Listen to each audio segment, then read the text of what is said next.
Detroit. Once it was part of the seemingly indestructible US auto industry, part of the good times, which we thought would never end. But in 1929, they did. But the winds still blow and the sun still bakes the land. We must practice control and conservation if we are to save the rest of the grass. Without warning, the world reached not one but two tipping points.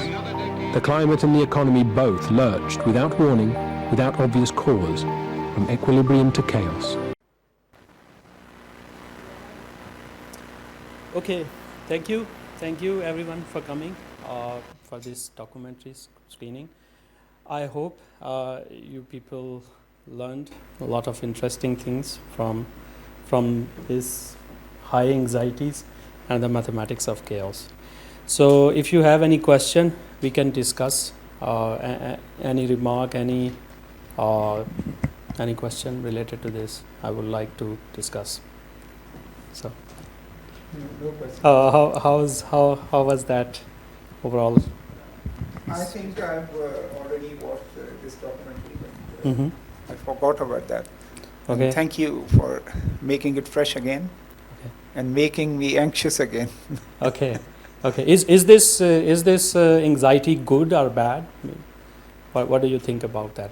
Or Well, I think there's, I see some positive side into anxiety too. But there are good anxieties, which means cause a kind of unrest in us, and we are able to do something. Without anxiety, we don't know that where the problem is. And sometimes I see that pain is also good, because it tells that something is wrong about your body. So far as these environmental issues are concerned, and they can be alarming, because means we can destroy what was so precious to us, as the last scientist was saying, that we cannot put that much ice back. We cannot give it back to our earth. That thing is really alarming. Otherwise, means it is telling us to do something, and if we have time. So this is how, means I sometimes, and mostly people people say that I try to see, consciously try to see the silver lining in the dark cloud. okay. And how do you see this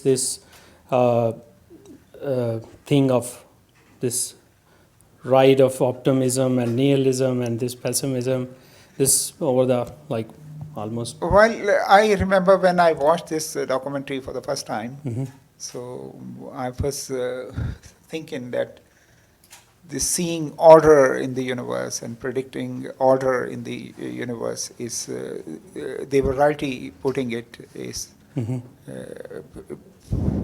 this is how if we see that things are predictable, we can control them.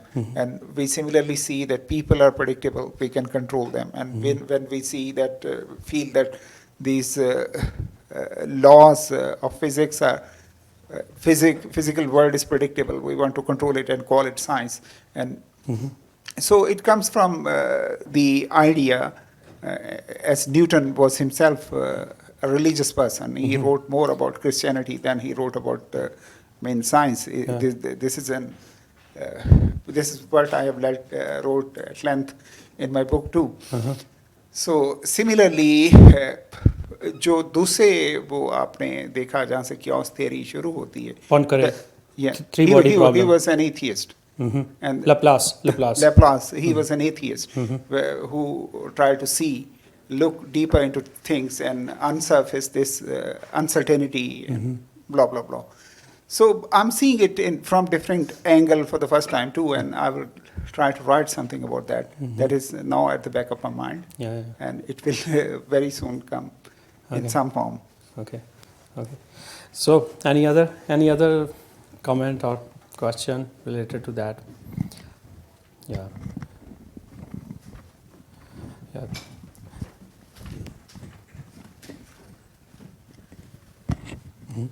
It said in the documentary that it's not possible to predict the economic patterns. Do you think that there is some pattern and some people know about it or they've got the computational power and they don't want to share it with the other people. Do you think that is the case? I think it could be. It depends on the data, I think. It all boils down to the data and information. Because I think a lot of things these days we are talking about in terms of information, that okay, this is the age of information. The more we have the information, the more we can control a system. So maybe some people have more control, but if you model it mathematically, then we have seen here that chaos is always there.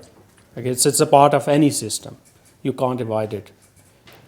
So I'm not sure whether they can control it or not. Yeah. Again, uncertain. आप mic लीजिएगा.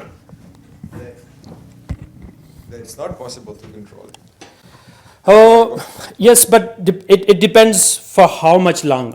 I mean, I think it will then, we can talk in that terms, that how long we can control anything. Yeah. As long as the system can predict Yeah. according to what we expected, but Yeah, but what you're saying is that it's inherent in the system. yeah, It will display chaos at some point. yeah, at some point. Yeah. The germs of chaos is always in some in the systems, in the mathematics. This is what at least mathematics is telling us. Layman के लिए, can you just briefly say कि mathematics है क्या? What are the basics of that? So देखिए mathematics की तो अगर history इससे तो डिफरेंट है. मैथमेटिक्स ऑफ केओस तो यही है कि जैसे लप्लास से अगर हम शुरू करें, न्यूटन और लप्लास से शुरू करें. न्यूटन्स और लप्लास ने जो इक्वेशंस पहले बनाई शुरू में, उस वक्त उनको लगा ऐसा कि ये ऐसी इक्वेशंस हैं जिनसे हम बहुत सारे फिनोमेनास को अच्छे तरीके से मॉडल कर सकते हैं. और पहले for example if you have like two bodies system, तो उसको तो बड़े आराम से किया जा सकता है, उसका एक अच्छा मॉडल बनाया जा सकता है. लेकिन जैसे ही उसके अंदर कोई तीसरी बॉडी हम लेके आते हैं, तो फिर वो जो 3 बॉडी प्रॉब्लम बन जाता है, उसको सॉल्व करना फिर प्रॉब्लम हो जाता है. क्योंकि जो 2 बॉडी प्रॉब्लम है उसमें ज़्यादा इक्वेशंस नहीं बनती, ठीक है, और उसमें ज़्यादा कंडीशंस नहीं है, तो फिर इजीली उसका एक मॉडल बनाया जा सकता है. लेकिन जब 3 बॉडीज़ थर्ड बॉडी ऐड होती है, तो इक्वेशंस एटलीस्ट कहते हैं कि 18 इक्वेशंस बन जाती हैं, ठीक है ना, डिफरेंट पैरामीटर्स डाल के और डिफरेंट वेरिएबल्स बना के 18 डिफरेंट इक्वेशंस बन जाती हैं. अब उनको साइमल्टेनियसली सॉल्व करना, और समटाइम्स उनमें से इक्वेशन क्या वो लीनियर होंगी, नॉन लीनियर होंगी, ये एक और प्रॉब्लम आ जाता है. तो उसमें पोनकरे ने शुरू में ये प्रॉब्लम उसको मिला.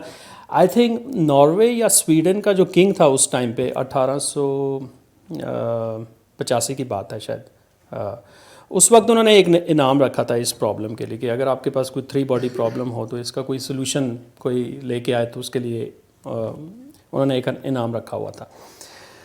तो बहुत सारे लोगों ने ट्राई किया. पोनकरे ने भी उसी वक्त ये अपना एक सोल्यूशन सबमिट किया था. आइडिया ये था कि कोई ऐसा एक एनालिटिक सोल्यूशन बनाया जाए जो 3 बॉडी प्रॉब्लम को सॉल्व कर ले. 3 बॉडी प्रॉब्लम का जिक्र इसमें हुआ था कि एक ऐसा मॉडल बनाया जाए जो 3 बॉडी की मूवमेंट्स और उनका फ्यूचर जो है उसके बारे में सर्टेनिटी के साथ हमें बता सके कि ये फ्यूचर में इसका बिहेवियर कैसा होगा, या इसकी शेप कैसी होगी, या इसका ट्रेजेक्ट्री कैसी होगी, और किसी गिवन टाइम पे अगर हमें मालूम करना हो, पूरे सिस्टम को जानना हो, तो हम बता सकें. ये एक प्रॉब्लम था, ठीक है. लेकिन अब पोइनकरे ने जब इसको देखा तो उसको आइडिया हो गया कि ये प्रॉब्लम में कॉम्प्लिकेटेड है, इसमें इक्वेशन ज़्यादा बन रही हैं, और इनिशियल कंडीशंस में ज़रा सी भी चेंजेस अगर की जाए तो ये प्रॉब्लम जो है वो प्रेडिक्टेबल नहीं रहता, ठीक है, और आगे चल के अनप्रेडिक्टेबिलिटी आ जाती है, और उससे सिस्टम समहाउ केओटिक सा हो जाता है. तो आई थिंक उसका जो मेथड था वो रिकर्सिव था. फिर इस तरह के जो प्रॉब्लम्स होते हैं जिनको आप एनालिटिकल सॉल्यूशंस पहले तलाश करते हैं, जनरल एनालिटिकल सॉल्यूशंस, अगर वो इस तरह पॉसिबल ना हो तो फिर उसके अल्टरनेट जो अप्रॉक्सीमेट सॉल्यूशंस हैं उनकी तरफ जाते हैं. उनका जो मेथड होता है उसमें यह है कि फिर आप बहुत सारी कंडीशंस लगा लेते हैं. फॉर एग्जांपल एक हमने एक सोल्यूशन इधर ये एक शो किया हुआ है कि अगर इस तरह का कोई प्रॉब्लम हो, अब कंडीशन यही है कि किसी एक बॉडी को लेट्स सपोज स्टेशनरी कर दिया जाए और बाकी 2 बॉडीज़ को मूव किया जाए, और फिर उसको प्रेडिक्ट किया जाए, या फिर सिंपल सा पाथ हो अगर उनका, तो इस तरह की कंडीशन इम्पोज करके भी 3 बॉडी प्रॉब्लम को सॉल्व किया जा सकता है। तो फिर आपको एनालिटिक्स से हट के फिर बहुत सारे डिफरेंट अप्रॉक्सीमेशन के लिए मुख्तलिफ कंडीशंस लगा के इस प्रॉब्लम को सॉल्व करना पड़ता है, ठीक है। तो और उसके लिए फिर न्यूमेरिकल टेक्निक्स बहुत सारी यूज़ होती हैं। ऐसा नहीं है कि 3 बॉडी का प्रॉब्लम का सोल्यूशन नहीं है, सोल्यूशन है बट जनरल सोल्यूशन नहीं है। इन जनरल सोल्यूशंस मीन के जो फॉर लॉन्ग टाइम प्रेडिक्ट कर सके फ्यूचर को भी, उस सिस्टम को भी, और ज़्यादा केओटिक ना हो, ठीक है। तो ये प्रॉब्लम था। तो आई थिंक पोइनकर को ये रियलाइज़ हो गया था जब उसने ये अपना काम किया था, और शायद पब्लिश करने के लिए दोबारा एडिटर के पास गया, तो उन्होंने फिर दोबारा इसको जब चेक किया तो उन्होंने कहा कि इसके अंदर कुछ प्रॉब्लम है, आप इसको एक दफ़ा देख लें। तो फिर उसको रियलाइज़ हुआ कि ये प्रॉब्लम जो है ये तो बड़ा कॉम्प्लिकेटेड है, और ये आगे चल के मेरे सिस्टम को या इसको बहुत ज़्यादा केओटिक कर देता है, ठीक है। और उसकी बेस्ट एग्जांपल हमने बाद में पिछली सदी के मतलब 70s में फिर एड लॉरेंस ने फिर यही काम किया थ्रू कंप्यूटर, ठीक है ना।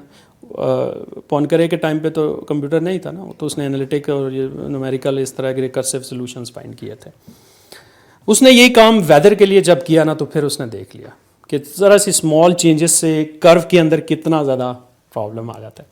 अच्छा, जब हम डॉक्यूमेंट्री देख रहे थे तो आपने ये बात नोट की होगी कि ये जो सब टाइटल्स थे ये ऑटो जनरेट हो रहे थे। शुरू में ये ठीक थे, ठीक है, बीच में केओटिक से हो गए, ठीक है ना, ये ओवरलैप नहीं हो रहे थे, सिंक्रोनाइज नहीं हो रहे थे, और एंड पे जाके ऐसा लग रहा था कि ये दोबारा जो है सिंक्रोनाइज हो गया।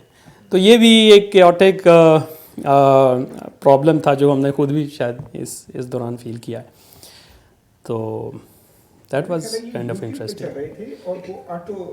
ऑटो जनरेटेड था, यस। प्रोनाउंसिएशन बेस्ड होता है। जी जी जी जी। तो एल्गोरिदम जो है वो फिर बाज़ दफ़ा इस तरह की मिस्टेक कर देता है, तो सिंक्रोनाइज भी नहीं हो जाती, ठीक है। Yes. What scientists and mathematicians actually try to control? Actually Newton और लप्लास से आगे बेसिकली वो they want to have a deterministic system, ठीक है। हम एक ऐसा मॉडल बनाना चाहते हैं जिससे हम एक किसी भी गिवन सिस्टम को समझ लें, ठीक है। उसके लिए फिर हमें इक्वेशंस बनानी पड़ती है, ठीक है। तो बेसिक आइडिया ये है कि वी वांट हैव डिटर्मिनिज्म, ठीक है। अब डिटर्मिनिज्म का मतलब एक ये है कि कोई ऐसा सिस्टम बना लिया जाए जिसकी अगर हमें इनिशियल कंडीशंस या किसी एक गिवन टाइम पे कंडीशंस पता हों तो उनकी बेस पे हम फ्यूचर को प्रेडिक्ट कर सकें कि ये फ्यूचर में कैसा होगा। ओके, मान लिया कि वो 2 वीक्स या 3 वीक्स या 4 वीक्स का प्रेडिक्ट करते हैं वेदर, तो can they do anything to protect the weather और सम काइंड ऑफ थिंग? वो क्या कर सकते हैं? नहीं वो अब देखें, अब इस केओस की थ्योरी से हमें ये पता चला है कि एक्चुअली ऐसा नहीं किया जा सकता। जो इक्वेशंस हम बनाते हैं उनके अंदर स्मॉल कोई एक पैरामीटर की कोई स्मॉल चेंज भी आ जाए तो उससे वो सिस्टम जो है वो फ्यूचर में डिटर्मिनिस्टिक नहीं रहता, काइंड ऑफ, आई मीन वो थोड़ा सा केओटिक हो जाता है, ठीक है। वैसे केओस के मॉडल्स भी डिटर्मिनिस्टिक ही होते हैं इन दैट सेंस कि वो इक्वेशंस के ऊपर ही बेस्ड ही होते हैं, क्योंकि जो केओस है वो भी इक्वेशन से ही पता चल रही है, ठीक है, वो भी मैथमेटिक्स से ही पता चल रही है। इन दैट सेंस वो भी डिटर्मिनिस्टिक ही होते हैं, लेकिन अनप्रिडिक्टेबिलिटी उसमें ज़्यादा होती है इन मॉडल्स के अंदर, ठीक है। और केओस और रैंडमनेस भी के बीच में थोड़ा सा फ़र्क है, ठीक है। केओस और रैंडमनेस को भी सेम नहीं समझना चाहिए, उसमें भी थोड़ा सा प्रॉब्लम है। तो एक्चुअली सिंपल आंसर यह है कि we want to control the system, we want to understand any system and we want to predict any system, ठीक है। और उसके लिए फिर हमें मॉडल्स चाहिए, मैथमेटिकल मॉडल्स हैं। वो सिस्टम वेदर फॉरकास्टिंग के हवाले से भी हो सकता है, वो इकोनॉमिक सिस्टम भी हो सकता है, वो एक सोलर सिस्टम के हवाले से भी हो सकता है, ठीक है।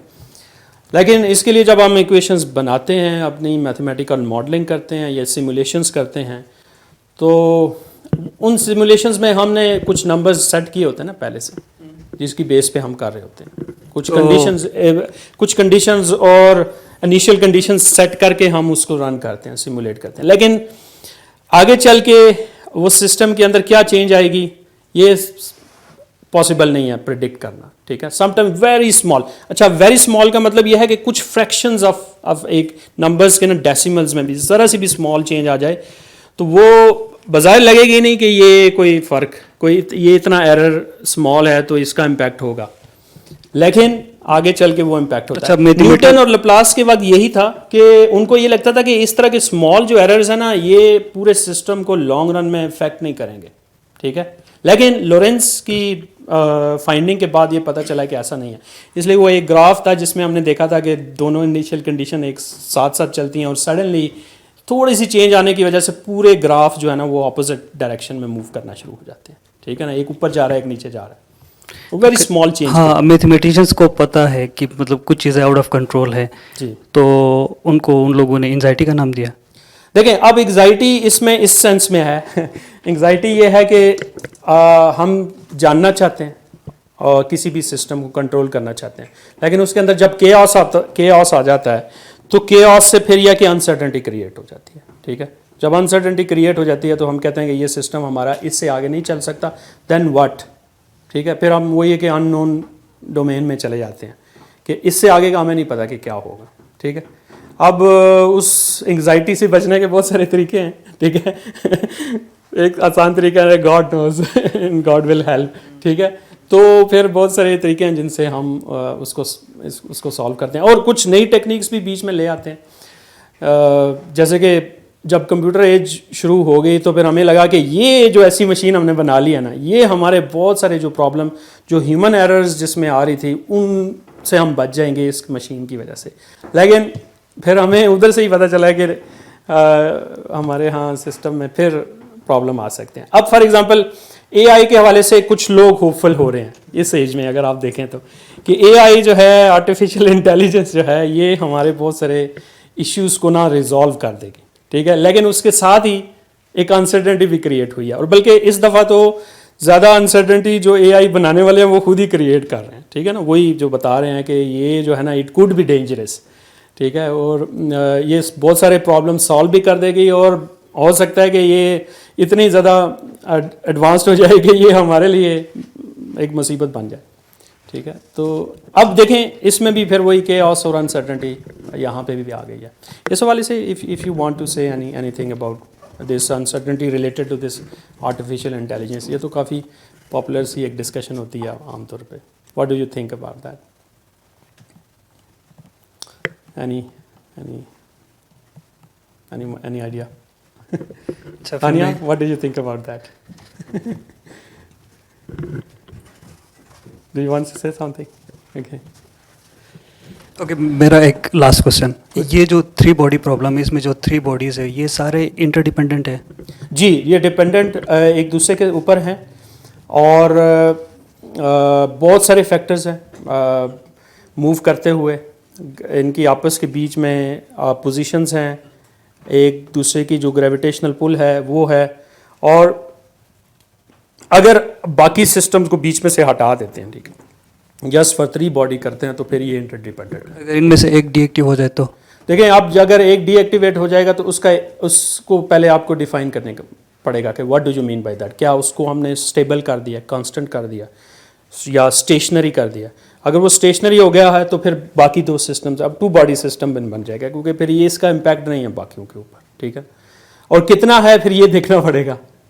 तो इस तरह के हर क्वेश्चन जो हमारा रेज होता है ना, इसको हम मैथमेटिकली फिर मॉडल करेंगे, पहले डिफाइन करेंगे कि हम क्या ना क्या चाह रहे हैं और फिर इसका मतलब मैथमेटिकली क्या होगा, ठीक है। अगर आप जैसे कह रहे हैं कि डीएक्टिवेट कर रहे हैं तो इसका मतलब क्या है, मैथमेटिकली क्या है, ठीक है। आप उसको स्टेशनरी कर रहे हैं, उसको स्टॉप कर रहे हैं, हाल्ट कर रहे हैं, क्या कर रहे हैं, you need to define that, ठीक। तो इसी तरह के जो डिफरेंट केसेस हैं उसके लिए 3 बॉडी प्रॉब्लम सॉल्व हो जाता है, ठीक है।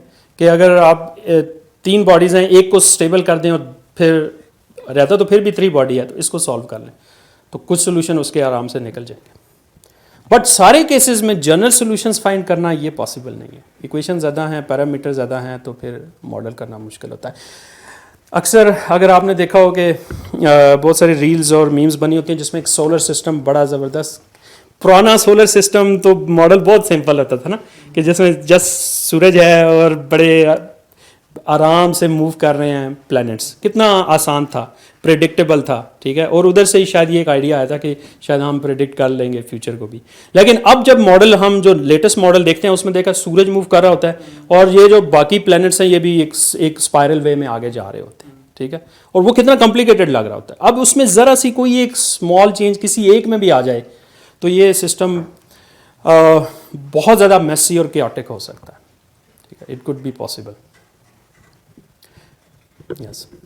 बट ये फैसिनेटिंग चीज़ ये भी है कि केओस और ऑर्डर का बीच में क्या रिलेशन है, कैसे ये सिस्टम इवॉल्व होते हैं।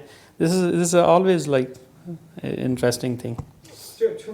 जी, श्योर। पहले कमेंट था, मुझे मेनली ये महसूस हुआ है कि जैसे फॉर एग्जांपल पहले हमारे पास असेंबली लाइन एक मॉडल था, असेंबली लाइन का मॉडल था, और वो एक बड़ा मॉडल था और एक बड़ा क्रूड मॉडल भी हम उसे समझ सकते हैं, और वो बहुत सिंपल मॉडल भी था जिसमें छोटी सी कोई जो आप प्रॉब्लम कह रहे हैं कि कोई बड़ा इम्पैक्ट पैदा नहीं कर सकता था, थोड़ा सा कोई एरर बड़ा प्रॉब्लम पैदा नहीं कर सकता था। जो हम मुझे ये लगता है कि माइक्रो लेवल पे इसको स्टडी करते जा रहे हैं कायनात को, वो उसके अंदर घुस रहे हैं। सो हमें इस किस्म की कॉम्प्लेक्सिटीज नज़र आना शुरू हो गई हैं। और ये जो जिस किस्म की आप इसे एंग्जाइटीज कहें, ये नई अननोन से, जब हमारा हर दौर में अननोन से वास्ता पड़ता है तो हम ऐसे ही रिएक्ट करते हैं कि जैसे इस वक्त हम रिएक्ट कर रहे हैं।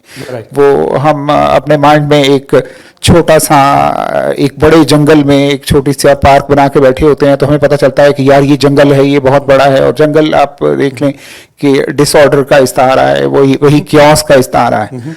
सो जब हमारा एक नए जंगल से वास्ता पड़ता है, जैसे हमारा साइकोलॉजी में लाशऊर से वास्ता पड़ा था तो हम हैरान हो गए थे। वो वंस अगेन वाज एक डार्कनेस थी जिसने हमें सराउंड किया हुआ है, एंड यही एंग्जाइटी हमारे सामने आई थी। मैं बाज़ वक़्त देखता हूँ तो मुझे ये ऐसे लगता है कि दुनिया कंप्यूटर के आने के बाद ही ये चीज़ें हमारे सामने क्यों आ रही हैं। अब एआई एक नई एंग्जाइटीज लेके आ रही है हमारे सामने लेके आ रही है। उसमें ह्यूमन एरर तो नहीं होगा, लेकिन एरर जो होगा तो हो सकता है वो ब्लंडर ही हो जाए, क्योंकि वो ऐसा देखना mathematically, is it correct the way I look at things? देखिए ये तो ज़्यादा मोर इंट्यूशनिस्टिक अप्रोच है और ज़्यादा फिलोसॉफिकल अप्रोच है। मैथमेटिकली तो फिर देखें, आपको प्रॉब्लम को ना हमें बहुत ज़्यादा वही रिडक्शनिज्म की तरफ पहले जाना पड़ता है, ठीक है ना। प्रॉब्लम को पहले उस पर कंडीशन लगा के रिड्यूस करके किसी एक लेवल पे आना पड़ता है, फिर उसको स्टडी किया जाता है, ठीक है।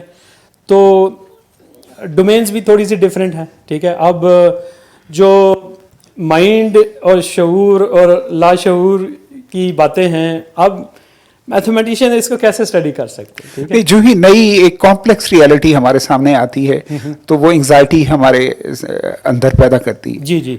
तो मतलब इसी पिछले दिनों जो बात हो रही थी एथीज्म के कॉन्टेक्स्ट में कि क्लासिकल जो एथीज्म था वो बड़ी चीज़ों को स्टडी कर रहा था, बड़ी चीज़ों को स्टडी कर रहा, they were talking about God and angels and blah blah blah. और जो इस वक्त का लोगों को नज़र नहीं आ रहा वो बहुत माइन्यूट है। वो टेक्स्ट पे बात कर रहा है, वो हिस्ट्री पे बात कर रहा है, वो इस बात पे बात कर रहा है कि गॉड और लैंग्वेज कंपैटिबल हैं कि नहीं। इस किस्म के क्वेश्चंस उस दौर में या डॉकिंस या उस पीरियड में हमें इवन दसर के सामने भी नजर नहीं आते। सो इस वक्त हम बहुत बारीकी से इसको मजीद स्ट्रक्चरल लेवल पे या एक माइक्रो लेवल पे, कनेक्टिविटी ओवर द इयर्स ज्यादा बढ़ नहीं गई, क्योंकि पहले देखें हमारे सिस्टम बड़े लोकल होते थे, ठीक है। एग्जैक्टली। तो लोकल होने की वजह से सिंपल सिस्टम थे, एनालॉग थे, सिंपल थे, ठीक है। तो उसकी वजह से, लोकल होने की वजह से हमें एक प्रेडिक्टेबिलिटी भी थी, सर्टेनिटी भी थी कि अच्छा यही हमारा स्मॉल सा लोकल सिस्टम है, उसकी बेस पे हम बता सकते हैं हमारा फ्यूचर क्या है। अब जैसे जैसे हमारे माइंड के अंदर इंफॉर्मेशन बढ़ती चली जा रही है, हमारा नॉलेज बढ़ता चला जा रहा है, उसके साथ कॉम्प्लेक्सिटी आती जा रही है और उसकी बेस पे एंग्जाइटी भी क्रिएट हो, अननोन की फॉर्म चेंज हो रही है। एक नया अननोन हमारे सामने आया है जिसे हम प्रिडिक्ट नहीं कर पाए, जान नहीं सके। तो this is also causing anxieties. और देखिए ना, लैंग्वेज के इश्यूज भी अभी रिसेंटली यही बहुत सारे लोगों ने डिस्कस किए, विटकनस्टाइन हो गया, इसी तरह। तो ये पहले इतनी डेप्थ में शायद इतनी स्टडी इस हवाले से नहीं हुई थी, कॉन्शियस और इस हवाले से कि लैंग्वेज का क्या इम्पैक्ट होता है। बस यह है कि वो ये अवेकनिंग इतनी ज़्यादा नहीं थी, ठीक है। तो जो माइंड के अंदर डिफरेंट लेयर्स हैं हमारी, वो अब एक डिफरेंट वे से एक्टिवेट हो रही हैं। अब उसमें एंग्जाइटी कितना पार्ट प्ले कर रही है, पॉजिटिवली नेगेटिवली, क्योंकि समटाइम ऐसे लगता है कि वो जब फियर ऑफ अननोन आता है और कम्प्लेक्सिटी आती है तो फिर हम फोर्स होते हैं कुछ नया करने के लिए, ठीक है ना, कुछ नया सोचने के लिए, ठीक है, उससे फिर हम कुछ नया कर भी लेते हैं समझ। और मुझे लगता है कि वो जो ग्रैंड एक यूनिवर्स का हमारे सामने मॉडल था, दैट वाज ऑर्डरली, उसमें ऑर्डर हमें नजर आता था। You're right. जो क्लॉक वर्क, हाँ, क्लॉक जो ही हम इसमें घुसे क्वांटम लेवल के पे उसके अंदर दाखिल हुए हैं तो इधर क्योस है। जैसे हम जागते हैं क्योंकि हम ऑर्डर में चीज़ों को देखना चाहते हैं, तो हम कॉन्फ्लिक्ट के घेरे में होते हैं। जी जी। और जब हम सोते हैं तो ख्वाब में हम क्योस के घेरे में होते हैं, उसमें चीज़ों में ऑर्डर नहीं है। Yes yes yes you are. So ये this is how I see quantum का देखें, उस वक्त पॉइंकरे के टाइम पे I don't know, Poincare quantum के हवाले से भी कुछ काम मैं भी किया होगा, बट यह है कि केओस का प्रॉब्लम वेरी क्लासिकल प्रॉब्लम है, ठीक है। न्यूटन के 2 बॉडी प्रॉब्लम से नेक्स्ट लेवल है, 3 बॉडी प्रॉब्लम है, ठीक है। इसमें आप क्वांटम लेवल के जाने की भी ज़रूरत नहीं है। आप लार्ज स्केल स्ट्रक्चर पे भी इस तरह के मॉडल स्टडी कर सकते हैं, जैसे कि हमने इन्वायरमेंट के हवाले से प्रेडिक्शंस करते हैं, ठीक है। तो बहुत ज़्यादा ये क्वांटम लेवल पे नहीं है, हाँ, बट अब कभी कभी ऐसा लगता है कि लिंक्ड है, ठीक है, क्योंकि अनसर्टेनिटी जैसे क्वांटम लेवल पे इनहेरेंटली, मतलब it's a part of the system, हो सकता है उधर से वही चीज़ इवॉल्व होती हो, इमर्ज होती हो, वो जिसकी वजह से सिस्टम लार्ज स्केल स्ट्रक्चर पे भी अनसर्टन हो जाते हैं। तो चीज़ें लिंक्ड हैं, कम्प्लेक्सिटी इसी वजह से अब हमें ज़्यादा नज़र आती है, क्योंकि नॉलेज भी बहुत ज़्यादा हो गया। तो नॉलेज और कम्प्लेक्सिटी का एक इंटरेस्टिंग रिलेशन नज़र आ रहा है इसमें।